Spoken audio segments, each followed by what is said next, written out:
que pour cette année, nous puissions accueillir M. Denis Machet, ici présent, qui va vous être présenté par Nicolas César tout à l'heure, le journaliste de Sud-Ouest.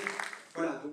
Vous avez commencé votre carrière justement comme journaliste à la BBC pendant 8 ans, et vous en avez gardé justement un sens des punchlines qui a souvent fait grand bruit médiatique, comme par exemple lorsque vous avez déclaré que la Grande-Bretagne avait besoin d'un Winston Churchill, mais qu'en fait, elle n'avait que Boris Johnson.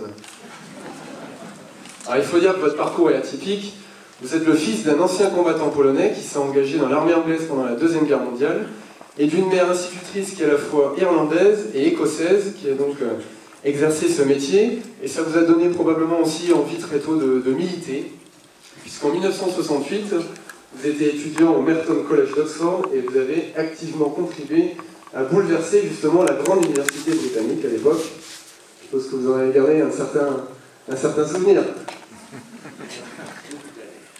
Et dès 1974, vous avez tenté justement une première fois d'entrer au Parlement britannique, sous l'étiquette du Labour, dans la circonscription de Solihull, dans les West Midlands. Sans succès, justement, vous avez échoué, et il vous faudra en fait attendre 20 ans avant d'être élu dans la circonscription très ouvrière de Rotherham, dans le Yorkshire, qui est très connu aussi en France, pour un film qui est très célèbre, qui s'appelle The Full Monty, que vous avez tous probablement vu. Un milieu que vous connaissez bien, justement, puisque vous avez longtemps œuvré dans l'Organisation internationale des travailleurs de la métallurgie, avant d'entrer en politique. Évidemment, vous êtes proche de Tony Blair, vous êtes devenu son ministre des Affaires européennes de 2002 à 2005, et parmi vos particularités, justement, vous êtes l'un des rares Britanniques à apprécier l'Europe et à maîtriser aussi les subtilités de la langue de Molière. On va le voir tout à l'heure, et on va voir aussi si vous appréciez justement l'humour français.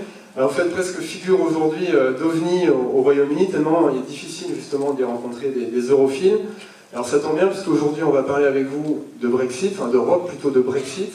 C'est un thème qui va beaucoup nous mobiliser, et qui va intéresser aussi évidemment la seule.